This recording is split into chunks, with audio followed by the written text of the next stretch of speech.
میرا جوان بیٹا فوت ہوا اچانک، تو سب سے لائق بھی تھا، سب سے قابل بھی تھا، سب سے نیک بھی تھا۔ تو پہلی دفعہ مجھے یہ آیت سمجھ میں آئی کہ یعقوب اور یوسف کی جدائی ہو، دونوں کو غم ہے، بیٹے کو بھی غم ہے، باپ کو بھی غم ہے، لیکن بیٹا اندھا نہیں ہو، باپ بیٹے کے غم میں اندھا ہو گیا۔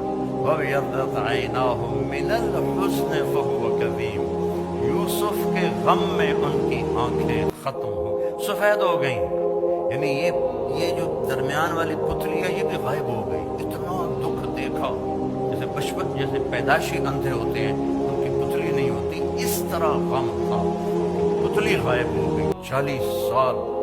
وَابْيَضَّتْ عَيْنَاهُ، تو بیٹے کے جانے کے بعد یہ آیت سمجھ میں آئی ہے کہ جو غم ماں باپ دیکھتے ہیں وہ اولاد نہیں دیکھتی۔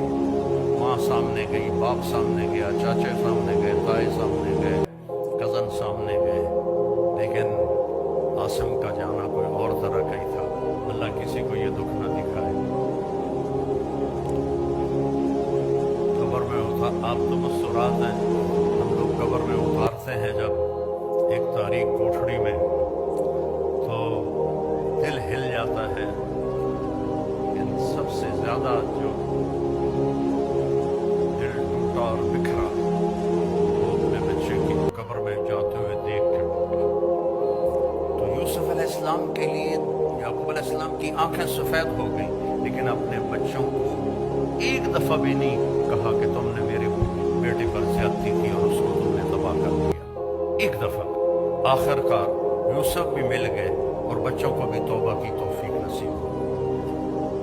بچہ برائی کرے، غلط کرے، بچی کرے، اس کو سینے سے لگاؤ، اس کو پیار، آپس میں بھی پیار محبت سے رہو۔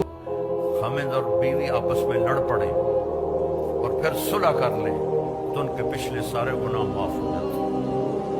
اللہ کو یہ اتنا پسند ہے یہ